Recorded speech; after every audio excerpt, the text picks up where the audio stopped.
My best advice, whatever you can do to keep it as professional and as normal as it would be in a face-to-face interview. Obviously, always be cognizant of your background, dress as you would in a face-to-face interview, but most importantly, you need to appear professional and familiar with and comfortable with the format, meaning download the software, whether that's Skype or Zoom, well before your interview time so that you don't have to download it or work out a bunch of bugs and be late for your interview. That's the worst thing that can happen. So make sure you've downloaded the software because they'll share a meeting link with you and you'll know what platform it will be on. Just be very comfortable so that you are there ready to go, ready to interview when that time comes. Additionally, make sure you are aware and test out your audio functions for your online meetings.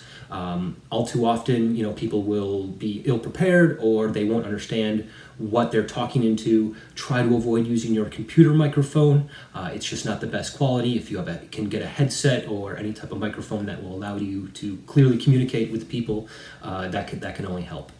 And then, just engage as you would in a normal interview. You definitely want to take advantage of every career day, regardless of the industry, because the more you interview, the better you get. So even if it's an industry you have no interest in working in, take the interview, because the interview process is critical and you want to be as polished as possible for that one interview in that dream job, so that you absolutely shine more so than anybody else. Starting out, I discussed caddying a lot in my job interviews, and I tried to use caddying as a way to demonstrate that I'm a hard worker with good communication skills. I hope caddying can help you in the same way. Although no one's had a haircut for 2 months, take a shower and put on your interview clothes. This shows your interviewer that you respect them and that you're serious about getting hired. Next, you need to practice and watch yourself on video. This isn't fun, but practicing will help you get certain things right, like having a background that's neat and professional, making sure your room doesn't echo too badly, and finding a private spot in your house where it'll be quiet. After that, focus on everything you should think of for a regular interview.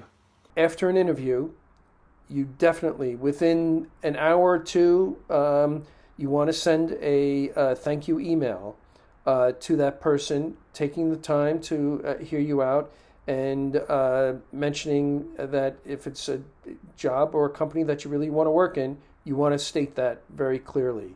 Doesn't have to be long, but you definitely want to thank someone for taking the time in sitting down with you.